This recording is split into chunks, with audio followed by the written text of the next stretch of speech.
what's up, guys? I have this light over. Ooh.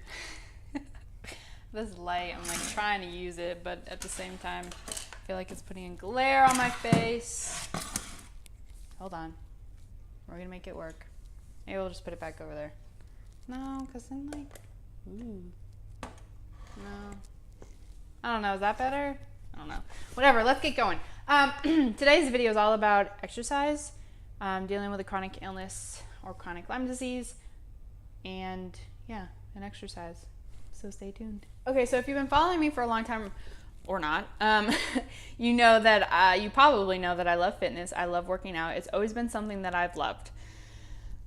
So getting sick, it was always in my head that I was going to get back to the gym. I was going to get back to working out. I was going to get back to being that strong Gaby that everyone was like impressed by, essentially, of how like in shape I was.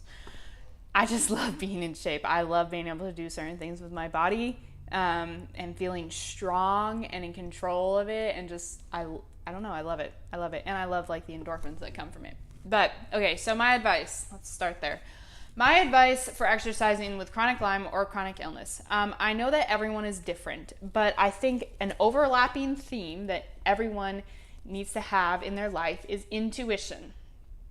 Intuition with your body, being in tune with your body, because you need to know your body's limits. Now, don't be afraid to push those limits, because you definitely will be if you're looking to get a good workout, and you're going to be pushing yourself a little bit past your like comfort zone. But you need to be in tune. You need to know what signs your body gives you when it is being overworked. So for me, those signs are, one, I don't recover like I should. I don't recover by the next day. If I don't recover by the next day, if my muscles, if it literally feels like there's no ATP energy in my cells, I know I'm not recovering. I know I need to like take it a step back and let my body fully recover. Second one, it kind of happens while I'm in a workout. If the workout, and this used to happen more so in the past than now, when I wasn't as strong and I was sicker then, was I would get a ringing in my ear, and it would almost feel like I was getting a cold. My ears would start hurting, kind of like when you run outside in the winter and you don't have anything over your ears and it starts hurting. That's like my immune system's way of being like, you're being overworked, stop what you're doing now. So that's a weird one that I've kind of dealt with. But yeah, the main one is just my muscles. I can tell when they're being overworked. And honestly, the real reason you want to have intuition is so that, like they say with the spoon theory or the spoonie theory, you want to have spoons left over. I worked out earlier today. I'm here sitting and talking to you right now. I have a bunch of other things I have to get done today because tomorrow's my first day of school. If I had spent 100% of myself at the gym, I would not be able to do any of those. Well, I would have had to, but it would have been miserable. So that's why you got to be in tune with your body before you start working out, but obviously you can't be 100%. So start working out and just really, really focus. Not on the numbers on the board, not your time, not your reps, just focus on your body, because that's going to make it realistic in the long run. Okay, so I mentioned recovery, and there's a few different things that I do personally that have helped with making working out something that I can do on a weekly basis and not burn myself out, aside from being in tune with my body. Let's start with supplements. I have a bunch of supplements sitting around. So collagen. I take collagen. I try and take it after my workout. I actually haven't taken it yet today. But collagen, obviously, it helps with repairing your muscles. It also helps with the production of creatine and ATP, restoration, and all that good stuff. And it's really good for your gut and your hair and your nails and all that stuff. So who couldn't use some more of that? Collagen. It's not a miracle worker, but I try and take it consistently because I know in the long run it's going to be good. Obviously, I like Vital Proteins. They're my favorite. Secondly, electrolytes. So actually, I don't have it right here, and I'm kind of hooked up to my phone, so I don't want to go get it, but it's Elite. It's an electrolyte drink. I can link to it below. It's kind of pricey, though, so my husband and I figured out another way to kind of substitute for that, or yeah, the E-Lite, and that is one, cream of tartar. I know it's a crappy brand, so there could be other stuff in it. My husband mainly takes this. I actually don't take tons of this. It's non-GMO, but who knows what that means. So cream of tartar. This combined with Himalayan salt. So sometimes I will put just a few of these on the tip of my tongue, like full salt. I want to say kernels, but they're not corn. So yeah, just like that. Or dissolve them in water. And yeah, you have like all your minerals, all your electrolytes between the cream of tartar and the Himalayan salt. That helps with my electrolytes because that's a huge thing. Like, you cannot overlook electrolytes. Yeah, drink a lot of water, but like, especially if you have a chronic illness, electrolytes can get out of whack really easily. So I think taking that preventative measure, that extra whatever, I don't want to say, it's not preventative, it's just like being smart. Be smart, drink electrolytes. I mean, your body loses a lot when you work out. I know coconut water is also a good one. Some things I've experimented with for recovery. These are branched chain amino acids, and these are specific ones for when you're on keto. So it's L-leucine, isoleucine, and L-valine, I want to say. I've played around with just taking L-leucine. And when I first started taking it, it helped a lot with my muscles, like gaining muscle. I actually kind of got, I don't want to say bulky, but yeah, so I'll play around with these in conjunction with this is Perfect Keto. These are just how do you say it? Exogenous, I don't know, ketones. Not AIP, obviously. It has some monk fruit extract and stuff, but it also has magnesium, calcium, sodium, MCTs. I should take some of this today. I have a lot of it. But anyways, yeah, so this and this I played around with. Helped a lot. I like to rotate things with my recovery stuff, so not currently doing it. And the big one, this might not be the best brand, but I'm just going to be real with you. It's what's in my cabinet. Magnesium. Magnesium is huge. If your muscles cramp after a workout or anytime after a workout, you're magnesium deficient. So I've always taken pill form magnesium, and then if I need it, magnesium calm at night. And those are kind of all the supplements that I've used really to help with recovery.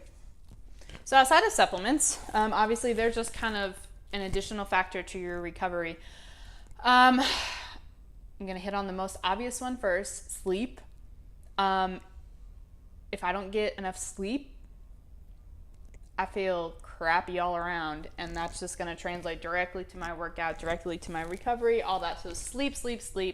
My husband used to be really bad about it, but now that he's training for regionals or something for CrossFit, and we have a much more hectic schedule, we've gotten a lot better at going to bed by a certain time, and it helps a lot. Like, when I actually wake up at 5:30 in the morning, I actually feel like, wow, I can do this again. Like, I'm not depleted. That's a really good feeling, and I think it's something that everyone should experience. So sleep. Second, Epsom salt baths. Huge with inflammation for me, huge with detoxing, and huge with muscle recovery. I love them. If I could, I'd take one every single day, and I'd sit in there until I turned into a prune. But I don't every day, though I wish I could. But yeah, so that's a big one. Second one, or third one, sorry, rolling out, mobilizing. I do it all the time. I'll be cooking, I'll start rolling my shoulder. Like, I do it before I work out, I do it after I work out. I think that's huge. Not only that, it's huge in your workouts. It helps with your workouts. It helps you become a better athlete. But just in the realm of like having a chronic illness, you don't want to create more pain for your body. Like, help yourself out, do yourself a favor, and mobilize. People at the gym are always like, oh, why can Gaby do that lift? Why can she do that lift? Oh, it's because she's in her 20s. And I look at them and I'm just like, do they not know? Like, my health is like half of theirs, but yet I can do twice what they can do. It's because I mobilize. So mobilizing and rolling out on a foam roller or a lacrosse ball, it's no joke. Yeah, those are probably my top three when it comes to recovering. So the last thing I kind of want to cover is the comparison trap. Now, this really happens when you start working out outside of your home, outside of your living room or your bedroom. You go to group settings. Sorry, I've salt in my mouth. It's kind of rude, but yeah, the comparison trap. So again, I'm like secretly competitive. It doesn't really come out much, but it is in there. So when I get around people that are kicking butt at the gym, heck yeah, I want to be better than them. Heck yeah, I want to do what they're doing. But I have to be really careful because their bodies are not, it's not me. Like, we're not the same person. They do not have chronic Lyme disease. They're not dealing with all this other crap that, while I may appear healthy and great and strong, and I am all those things, in the background, there's still some turmoil that I'm dealing with on a daily basis, and it can be very easy for me to go downhill. So it's hard not to get caught in the comparison trap. But again, kind of tying back to what we talked about at the very beginning with being in tune with your body, focus on yourself. Don't focus on them. You know, it's inevitable, I think, in group settings. Someone will say something. It might be a good thing, it might be a bad thing. You just can't let that get to you because you're there on a mission for yourself to better your health, whether it's mental health or physical health or whatever.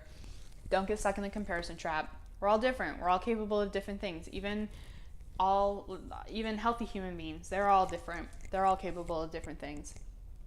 Have fun. I think group classes are great, especially if you have a chronic illness, to socialize. But just, focus on yourself.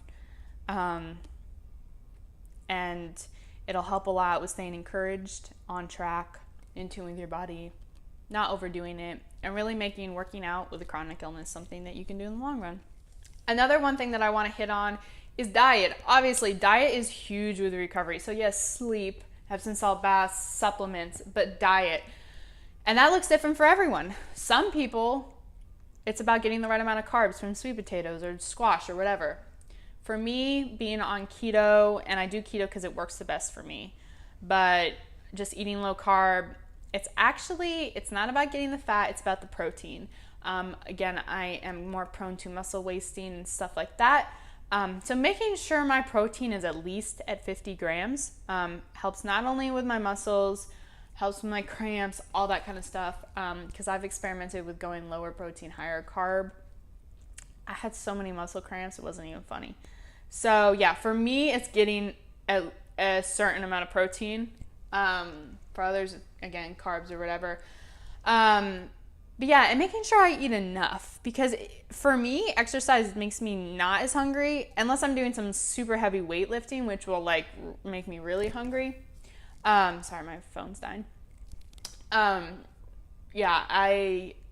It makes me not as hungry, but I know I still need to eat, because if I want to get up and work out the next morning, I have to eat, because my body won't last.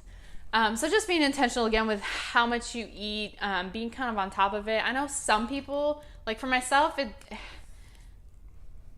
it can be easy to let that fall to the wayside. Other things become more important than my food, but at the same time, it has to be important. So yeah, diet is a big one. If you're not eating right for your body, if you're not eating right for recovery, you're working out on a regular basis is going to be pretty difficult. So, that's about it. Salt in my throat. I hope this video, I'm kind of being all over the place, but I hope this video was helpful for some of you guys. I'm sorry. Too much Himalayan salt. Got my electrolytes for the day. So yeah, I hope this video was kind of helpful for you guys. I know everyone's different with exercise and a chronic illness. Figure out what works for you. My personal favorite is functional fitness.